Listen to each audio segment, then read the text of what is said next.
పాకిస్తాన్ ఉగ్ర స్థావరాలపై భారత సైన్యం మెరుపు దాడులను ఎంఐఎం అధ్యక్షుడు అసదుద్దీన్ ఓవైసీ స్వాగతించారు. పహల్గాం వంటి ఘటన మళ్లీ జరగకుండా పాక్కు గుణపాఠం చెప్పాలని సామాజిక మాధ్యమం ఎక్స్ వేదికగా వెల్లడించారు. పాక్ ఉగ్రవాద స్థావరాల్ని పూర్తిగా నాశనం చేయాలని కోరిన ఓవైసీ జై హింద్ అంటూ ట్వీట్ చేశారు.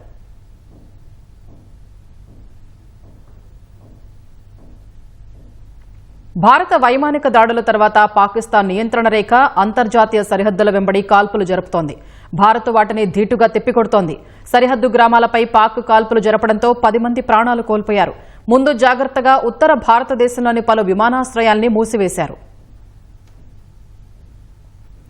భారత మెరుపు దాడులకు ఏం చేయాలో పాలుపోని పాకిస్తాన్ జమ్మూ కశ్మీర్లో నియంత్రణ రేఖ, అంతర్జాతీయ సరిహద్దు వెంబడి పెద్ద ఎత్తున కాల్పులకు దిగింది. మోర్టార్లు, ఫిరంగులతో దాడులు జరుపుతోంది. పాకిస్తాన్ రేంజర్లు రాత్రి నుంచి నిరంతరాయంగా జరుపుతున్న కాల్పులను భారత సైన్యం సమర్థంగా తిప్పికొడుతోంది. అయితే పాక్ రేంజర్లు భారత సరిహద్దుల వెంబడి గ్రామాలను, ప్రజల ఇళ్లను లక్ష్యంగా చేసుకున్నారు. పొరుగు సైన్యం కాల్పుల్లో 10 మంది పౌరులు మరణించినట్లు రక్షణ శాఖ వర్గాలు తెలిపాయి. మృతుల్లో మహిళ, 2 పిల్లలు ఉన్నట్లు వివరించాయి. మరో 38 మంది గాయపడ్డారని వెల్లడించారు. వారిని స్థానిక ఆసుపత్రులకు తరలించి చికిత్స అందిస్తున్నారు. భారత సైన్యం ధీటుగా ఎదురుకాల్పులకు దిగడంతో పాక్ వైపు ఆర్మీ పోస్టులు ధ్వంసమైనట్లు తెలుస్తోంది. పాక్ వైపు భారీగా నష్టం జరిగినట్లు సమాచారం. తాజా ఉద్రిక్త పరిస్థితుల నేపథ్యంలో జమ్మూ ప్రాంతంలోని 5 సరిహద్దు జిల్లాల్లోని అన్ని విద్యాసంస్థల్ని మూసివేశారు. జమ్మూ, సాంబా, కథువా, రాజౌరి, పూంచ్ జిల్లాల్లో విద్యాసంస్థలు నేడు తెరుచుకోమని డివిజనల్ కమిషనర్ రమేష్ కుమార్ చెప్పారు. పాకిస్తాన్ కాల్పుల నుంచి తప్పించుకునేందుకు సరిహద్దు గ్రామాల ప్రజలు భూగర్భ బంకర్లలో ఆశ్రయం పొందుతున్నారు. మరికొంతమంది సురక్షిత ప్రాంతాలకు వలసపోతున్నారు.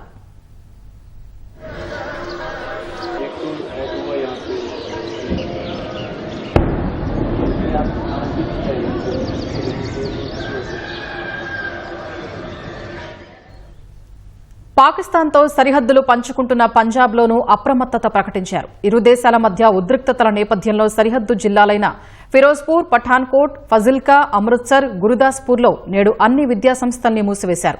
పఠాన్కోట్ జిల్లాలో 72 గంటల పాటు విద్యాసంస్థల్ని మూసివేస్తున్నట్లు అధికారులు ప్రకటించారు.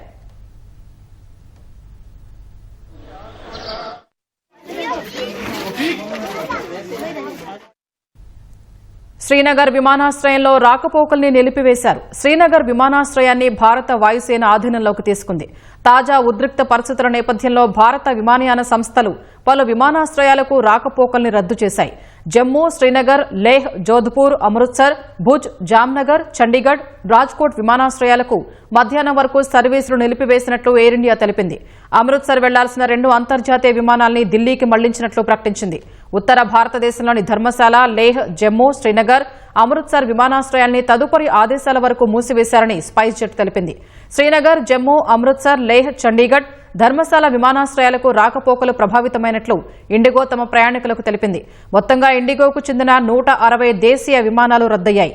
విమానాశ్రయం మూసివేసినందున శ్రీనగర్ విమానాన్ని రద్దు చేసినట్లు ఆకాశ ఎయిర్ వెల్లడించింది.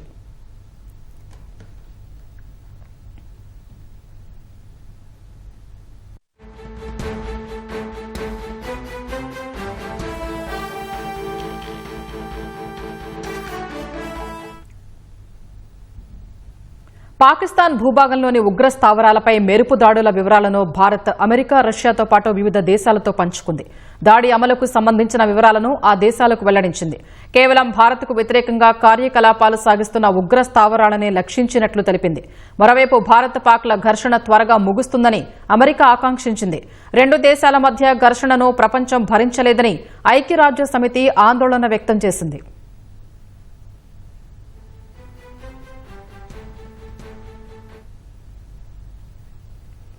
భారత వైమానిక దాడులకు సంబంధించిన నివేదికల గురించి తమకు తెలిసిందని అమెరికా ప్రకటించింది. భారత్, పాకిస్తాన్ మధ్య నెలకొన్న పరిస్థితుల్ని నిశితంగా పరిశీలిస్తున్నట్లు పేర్కొంది. దాడులు జరిగిన వెంటనే జాతీయ భద్రతా సలహాదారు అజిత్ డోభాల్ అమెరికా విదేశాంగ మంత్రి మార్కో రూబియోకు ఫోన్ చేశారు. దాడుల గురించి వివరించారు. అత్యంత ఖచ్చితత్వంతో దాడులు జరిపామని, పాక్ పౌరులు, ఆర్థిక, సైనిక స్థావరాల జోలికి వెళ్లలేదని డోభాల్ పేర్కొన్నట్లు వాషింగ్టన్లోని భారత రాయబార కార్యాలయం తెలిపింది. అమెరికాతో పాటు Britain, Saudi Arabia, UAE, Russia ప్రభుత్వాలకు దాడుల సమాచారాన్ని భారత్ అందించింది.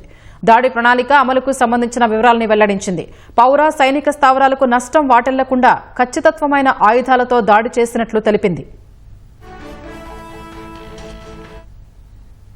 భారత్ పాక్ మధ్య ఘర్షణలు అతి త్వరగా ముగిసిపోవాలని అమెరికా అధ్యక్షుడు డొనాల్డ్ ట్రంప్ ఆకాంక్షించారు. భారత్ జరిపిన మెరుపు దాడులపై స్పందించిన ఆయన గత పరిణామాలను ప్రకారం ఏదో జరగబోతోందని ప్రజలకు తెలుసని అనుకుంటున్నట్లు చెప్పారు. అటు భారత్ పాకిస్తాన్ జాతీయ భద్రతా సలహాదారులతో అమెరికా విదేశాంగ మంత్రి మార్కో రూబియో మాట్లాడారు. ఇరు దేశాలు కమ్యూనికేషన్ మార్గాల్ని తెరిచి ఉంచాలని, ఉద్రిక్తతలను నివారించాలని కోరారు.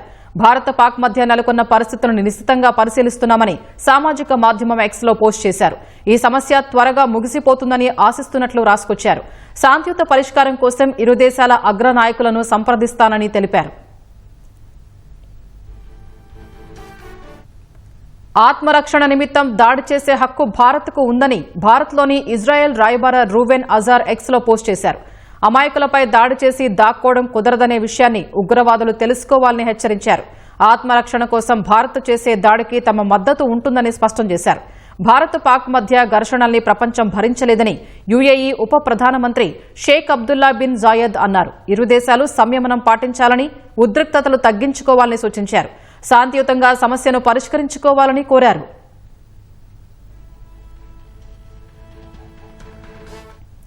భారత మెరుపు దాడులతో పెరిగిన ఘర్షణలపై ఐక్యరాజ్య సమితి ఆందోళన వ్యక్తం చేసింది. భారత్ పాకిస్తాన్లో సైనిక సంయమనం పాటించాలని ఐరాస ప్రధాన కార్యదర్శి ఆంటోనియో గుటెరస్ కోరారు. రెండు అణ్వస్త్ర దేశాల మధ్య సైనిక ఘర్షణను ప్రపంచం భరించలేదన్నారు.